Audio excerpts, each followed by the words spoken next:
L'ouvrage Bab el-Qantra est l'un des ponts emblématiques de la ville de Constantine, la ville des ponts suspendus.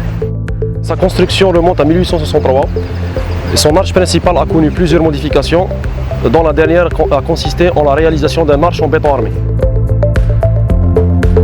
Notre entreprise a été chargée des travaux de réhabilitation de cet ouvrage, dans ses différentes parties. L'arche en béton armé, les appuis en maçonnerie, ainsi que la chaussée. Ces travaux de réhabilitation visent à pérenniser l'ouvrage et à améliorer sa durée de vie.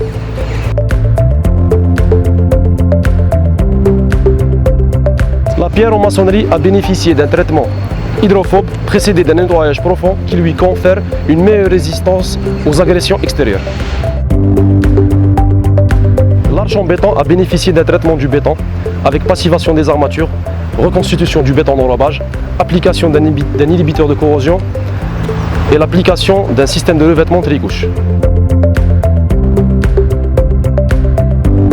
La dalle en béton a bénéficié d'un traitement par membrane d'étanchéité et le remplacement de sa couche de roulement. Le challenge de ce projet a été d'assurer l'accès aux zones inaccessibles par les moyens courants.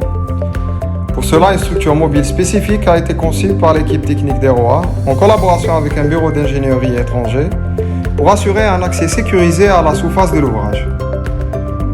Cette structure, fabriquée et assemblée dans nos ateliers, est une prouesse technique constituée de pièces mécaniques de précision. Elle permet d'offrir une plateforme de travail aux équipes spécialisées pour intervenir sur les surfaces du béton armé fortement dégradées au fil des années d'existence de ce pont.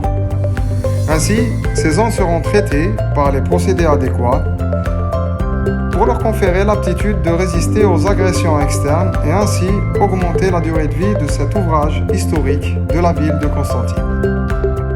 Tout cela sans aucun impact sur la circulation des usagers, piétons ou automobilistes.